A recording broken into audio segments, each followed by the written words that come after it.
I want to bring in one of the president's pollsters, Jim McLaughlin. Jim, thanks for joining us. Great to be here, Sean. So let me just start with this. Give me a lay of the land from where you guys see this. When you talk to President Trump and he says, Jim, John, where are we? How are we doing? What do you answer?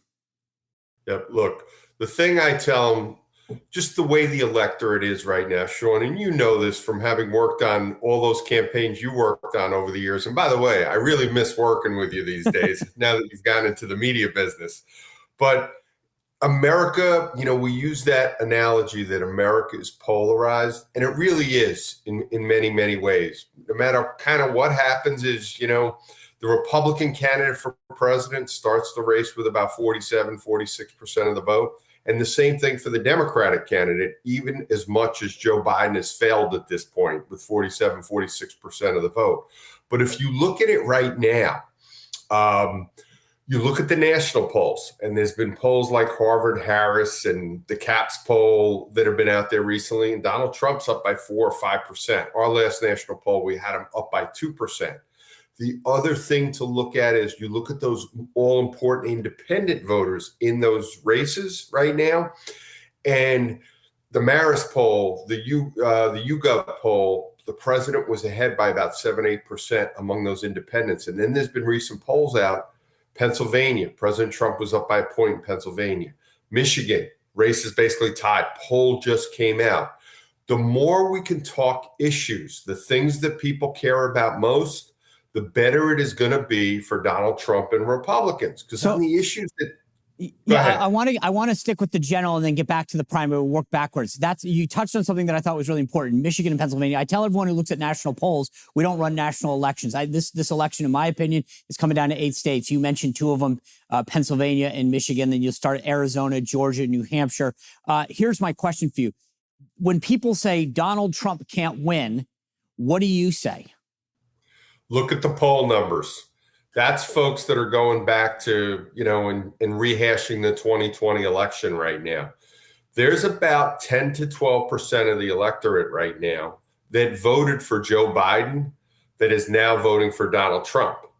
Why? And they'll sit there and they'll tell you this. It was very interesting. I don't know if you saw the article, it was in Politico, and we all know that Politico leans left. Politico did focus groups with voters of color, and they were shocked by their findings. I'm not shocked because we hear this every day, where you had Black voters, Hispanic voters telling you how they were doing significantly better, especially when it came to the issue of the economy under Donald Trump. And one of the things we're seeing right now, you look at the latest Quinnipiac poll, Donald Trump is getting 20% of the Black vote. And now it doesn't sound like a lot, but you look back at somebody like Mitt Romney only got about 8% of the Black vote. Mm-hmm. If Donald Trump gets 20% of the Black vote, he will win significantly. And those states you pointed out right now, remember the Democrats used to tell us about the blue wall, which was basically Wisconsin, Michigan, and Pennsylvania. You have surveys in those states done by independent groups right now where Donald Trump is either tied or he's slightly ahead in those states. So that's where the race is right now. And look, we see the attacks that Donald Trump is getting every day. When Donald Trump, the more he can talk about issues and the issues that people care about most, like the economy, crime, immigration, war and peace, the better off he's going to be. So fair enough. I agree with you.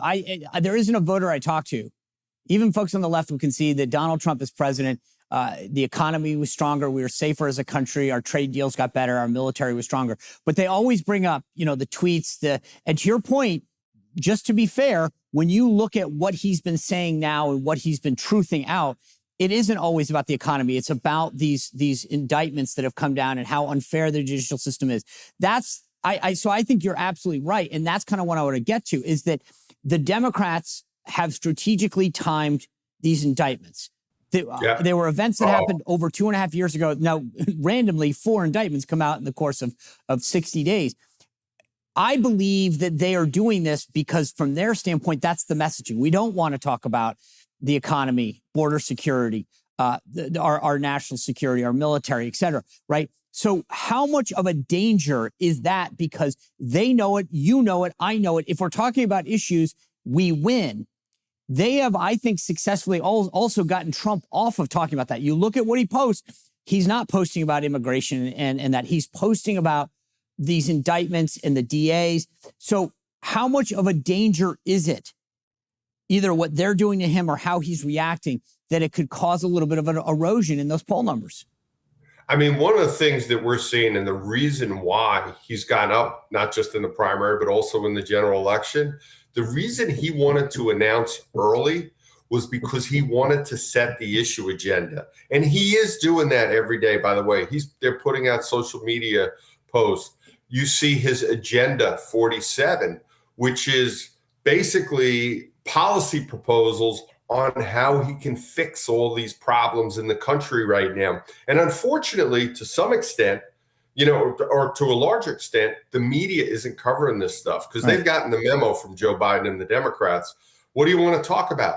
You want to talk about how cost of living has gone up 17%. Inflation's gone up 17% under Joe Biden, whereas it was only about 2% a year under Donald Trump, or groceries that have gone up 20% under Joe Biden. Now they went up about 2%. We all know gas. Gas when Donald Trump left office was a little over $2 a gallon. Now it's up around $4 a gallon. Trust me, Donald Trump gets that. It's the main reason why he's running for president. And in my conversations with him, he is more determined to want to win this than I have ever seen him, going back to 2016, going back to 2020, because he truly believes in his heart of hearts that Joe Biden is destroying the country. And he gets it, that issues are his friend. And the last point I'll make related to that is, folks like Susie Wiles and Chris LaCivita, they're doing an incredible job of keeping the campaign focused on the things that matter. And Sean, you're exactly right. That's why they're bringing these indictments, because they know that Donald Trump's ahead in the polls and they know he can beat Joe Biden. Yeah, it's funny. I was there in 2015. I watched from afar 2020. I think that they have found that secret sauce this time. They're getting the sort of the outsider feel of 2015 with the professionalism of Susie Wiles and Chris LaCivita that puts a strategy. I was just in Iowa, and it's amazing how when you talk to operatives out there, they give a tremendous amount of credit for the exponential professionalism of how they're approaching the caucuses. So let me kind of get back in now to the race for the nomination. Jim, my take is this. If Donald Trump wins the 4 early states, Iowa, New Hampshire, Nevada, and South Carolina, it's over. He goes into Super Tuesday. Maybe there's one person that's trying to cling on, but I think it's a done deal. That being said, I believe that potentially Iowa is the Achilles heel. And I'll say this. Iowa is an organizing state. You can win the Iowa caucuses with 50,000 people. This is like a glorified student council election. And it's very different. You got to get people to stand in line and move from corner to corner over the course of several hours. That's not mailing in a ballot. The DeSantis campaign has made it very clear they're all in Iowa. They've got 10,000 people who have signed caucus commitment cards. That doesn't mean anything, but it means that they're on their way. They believe if they can hit their number. How worried are you guys about Iowa? And do you disagree with my analysis? Nope. I agree with you. You know it. You've worked on presidential campaigns. You've been through it before. And by the way, I love Iowa. I think the fact that, the Republicans are still making Iowa important. I love going to the Iowa State Fair. I didn't go this year, but I've been there in the past. Missed you. It's nothing better. And the people are just great. And you're right. Organizing is so important. It's probably one of the reasons why Ted Cruz won back in 2016. He had a little bit better ground game. But now, just what you were talking about, what the discipline, the organization that folks like Susie Wiles and Chris LaCivita have put into the Iowa operation for President Trump.